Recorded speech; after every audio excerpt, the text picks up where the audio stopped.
5:44 is your time. November is Adoption Awareness Month, and here at KVUE, we talk a lot about children who are currently in foster care. But what about the teens who age out of care without getting adopted? This morning, Hannah Rucker shows us a closer look at the challenges they face. When Alexandria Woods was born, known as Ria, she was 1 pound and 10 ounces.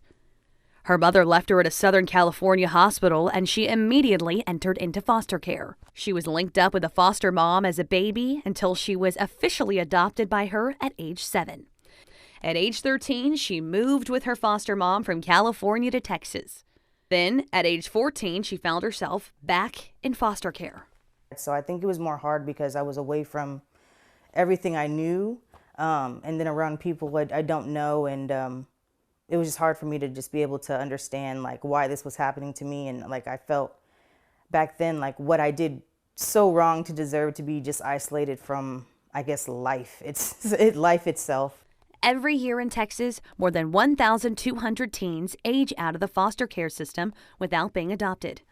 Looking back now, Ria says she was unsure about what the future would hold.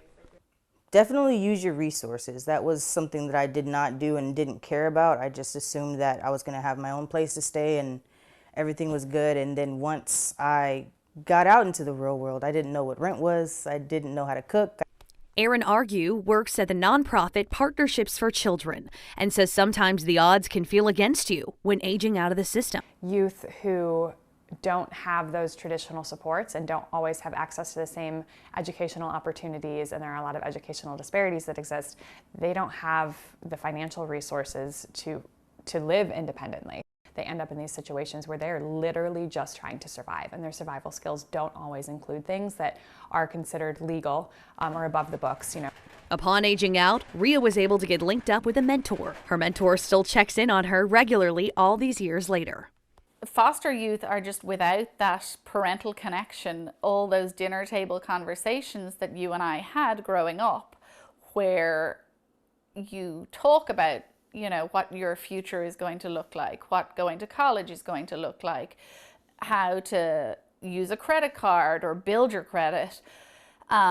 And also, of course, you have someone to fall back on when, you make those young person mistakes that we all made. Circling back to Ria's story. Now, all these years later, at 30 years old, she has a good job at a local school district, a roof over her head, and her precious son, Joshua, who she loves and adores.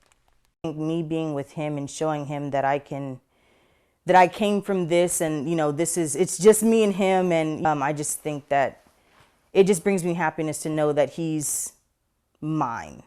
In Austin, Hannah Rucker, KVUE News.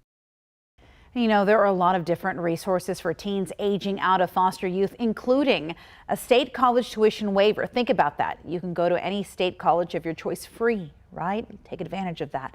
Look for the story on KVUE or for help or maybe to be a mentor.